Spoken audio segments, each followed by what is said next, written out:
It's real people, real convo. I'm Peter Bailey, and after savoring Cold World, I hit the road with Big Sean, who invited me to share a NiteCap on his Finally Famous tour, his first as a headliner. Sean's stop in Greensboro, North Carolina, was met with the raucous and adoration fitting for a burgeoning superstar, who treated the sold-out crowd inside Green Street Club to a bit of Marvin and Chardonnay. As engaging as his West Side Detroit upbringing, the good music MC took time to embrace every teary-eyed fan before jumping on the tour bus and heading out to Richmond, Virginia, where he anticipated an equally anxious sold-out crowd inside the National. That morning he reflected on his road to this very moment, being the offspring of Kanye West's genius, his Detroit style, maintaining love amid the bright lights, and being an inspiration to millions. Welcome to Greensboro, gentlemen, the furniture capital of North Carolina. Thanks a lot, Frank. I'm happy to be here. NBC NiteCap with Peter Bailey on ABC. They was filming this whole show. All y'all gonna be on NBC. So y'all make me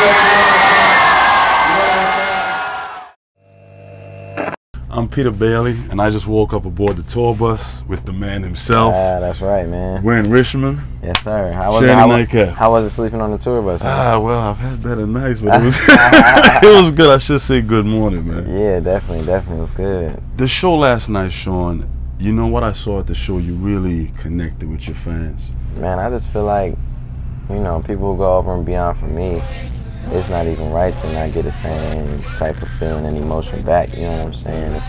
It's like, you know, the least I could do is some one girl's like, man, I drove 310 miles to come see you. The least I could do is give her an autograph and a hug and be like, man, thanks. She like, man, I couldn't even see the show. I was so in the back, and the security guard was standing over me. You know what I'm saying? So it's like, I want to hear the stories that people go through, because it's kind of like, you know, you really want to see where people come from, because you want to keep inspiring and connecting with people, and you can't connect with somebody if you don't know where they came from. And speaking about connecting, man, you really brought up your family a lot. You Yeah. brought up your mother and that odyssey of trying to get here. Yeah. And I remember last night we got off the bus and you were looking for your brother. This is my brother too, by the way, my older brother. You ain't got to have a family that supports you, man. You ain't got to have a mom who believes in your dream, who spends her hard-earned money on your dream that may or may not happen, you know what I'm saying? She nurtured and spent her last money on my stuff and gone in debt over me, just me believing in myself and her believing in myself. So, you know, I owe her the world, man. She had faith when I didn't have faith. When I was like, man, forget this rap stuff, she's like, nah, baby, you gotta, you know, no, seriously, she kept me going. She gave me books to read, like The Alchemist, or books like Asking It Is Given by, like, you know, Jerry and Abraham Hicks, that really teach you creating your own world. You know what I'm saying? Once you realize that the world is yours and you control everything in your own world and your own reality, then you're unstoppable. And, you know, as soon as I read those books and really believed that concept, that's when I got signed. That's when everything started going right. And she was the one who really introduced that to me and nurtured that idea in me. So, you know, I believe in what I believe in. I believe in my dream. I believe in everything I want in life more than I believe in what I can see in front of me. So that's how I live. What has been the hardest thing about maintaining this dream? Maintaining your reality with it. You know, it's kind of a sense of, you know, of course you live in a dream doing everything, you know, I'm doing everything I talked about 2, 3, 4, 5 years ago, you know. But I've also lost some of my best friends. I've also seen the people who I love change because they think I've changed when I haven't changed. You know, it's kind of like the people who say you changed are the ones that have changed, because before they wouldn't even judge you in any way, or before, you know, I even say in a song, who are your real friends and your friends by technicality. They ask how your mama is, ask for a salary. First of all, I'm nowhere near where I want to be. I'm not at the top of the game in my eyes. I'm not, you know, and people, it'll look a different way if they see you on TV or hear you on the radio. But I'm still trying to get myself established, and you have to make sure you take care of yourself before you can take care of everybody else, because sometimes that's how the castle falls. Last night at the show you mentioned fans really need to embrace this new breed of artists, you, Wale, J. Cole. to think about it, Kanye, is there a time when you reach that crescendo and your mentor and you may be on the same level? Is there ever going to be a competition there? Or just does Kanye want the sky's the limit for you, even if you supersede? Yeah, hell yeah. I think he wants the best, you know, just somebody who even would sign the kid who he thinks has the potential to be bigger and better than him or his protege or whatever. I think that's all the goal for him. You know, he nurtures, you know, from me to Kid Cudi to, you know, everybody, to Drake, to, you know, he really admires and appreciates just the culture of everything, just people pushing the culture forward, you know, and it inspires him and he inspires us.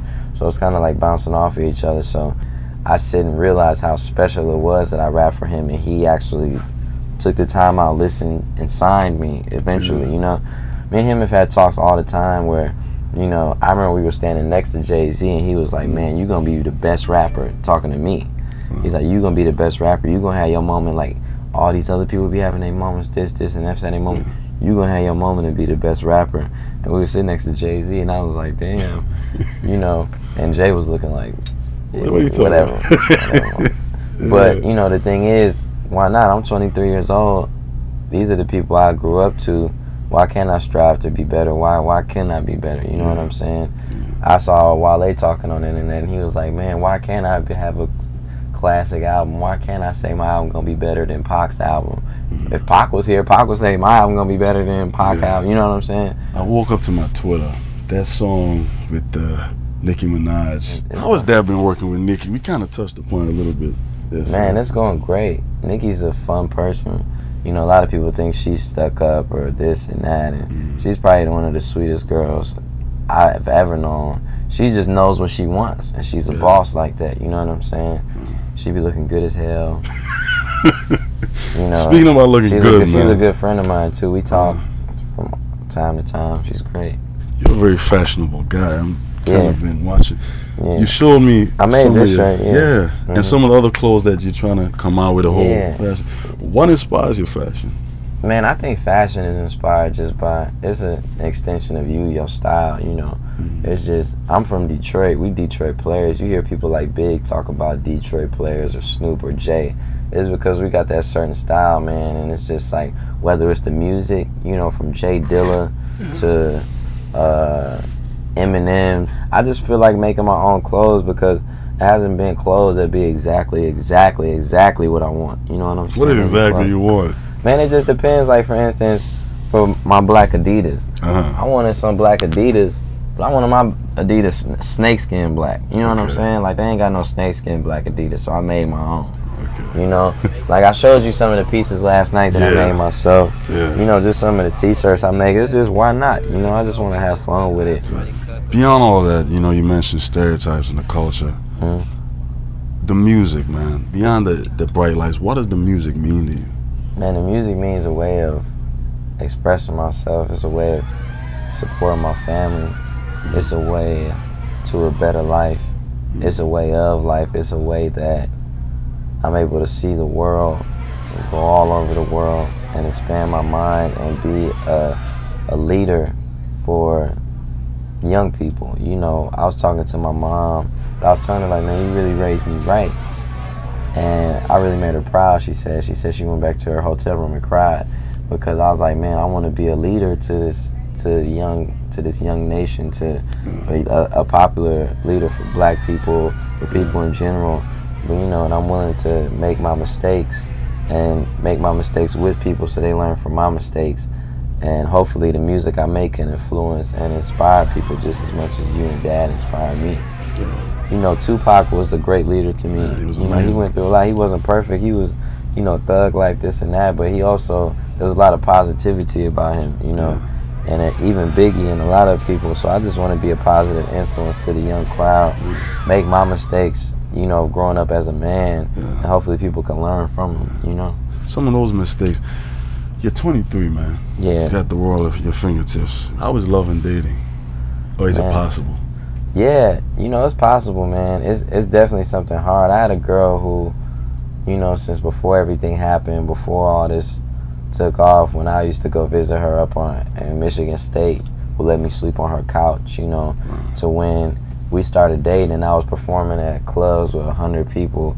Her and her friends was the only people in the front getting hype, and maybe like a couple other guys, you know what I'm saying? But somebody who's been holding me down, so I've been trying to make that work. Definitely a challenge, I'm not gonna lie, because these girls are crazy on the road. I saw it yesterday. Not even that, it's just like, it really tests your faith in a relationship, your trust, and you know, you never know if it's gonna work for real, if it's not gonna work, but it's at least a good try, you know.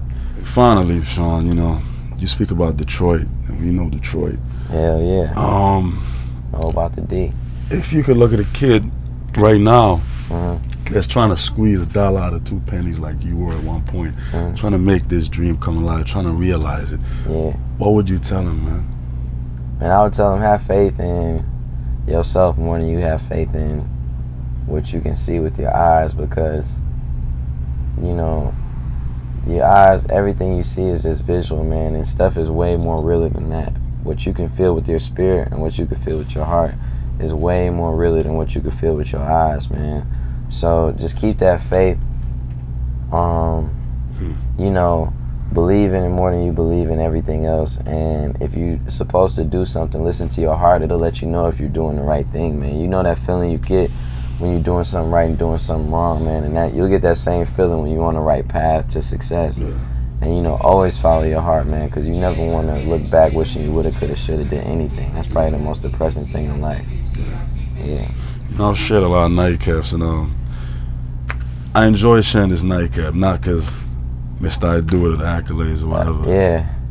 No, thanks, seem man. like a good person, man. Pleasure is all mine. I appreciate being recognized. You know, you coming out, showing love, that means a lot, man. My back hurt a little bit. Yeah, you came and stayed on the tour bus, man. I came in the middle of the night. I got up to get some water and some snacks. I saw y'all hurting on the couch. I was like, damn, we should have at least gave him a bump. It was great, brother. No, but yeah, no, thanks for showing love. Thanks for having your ear to the streets and recognizing the young talent, man. Not just me. Shout out to the new generation, them. You know, Drake, Nicki Minaj, Mac Miller, Meek Mills, you know, Sci-Hi, Cudi, Wiz. The list goes on and on and on. And I'm excited to be a part of it, man. Thanks for recognizing me. Definitely. Thank you, bro.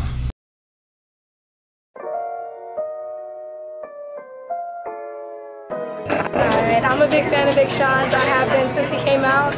I'm just representing here from North Carolina saying we love you, Big Sean. Keep doing what you're doing. Bring music to the people because we love good music. I love good music. And I love you. God bless. Big Sean is pretty clever. I like that he was signed by Kanye because obviously Kanye has serious respect in the game. Also fashion icon. Kanye, shout out. But Big Sean's a stud. I like his lyrics and his beats, and so I play it when girls come to my dorm. They go crazy. So it works out well. Win-win, win-win-win. Cool. It's real people, real convo.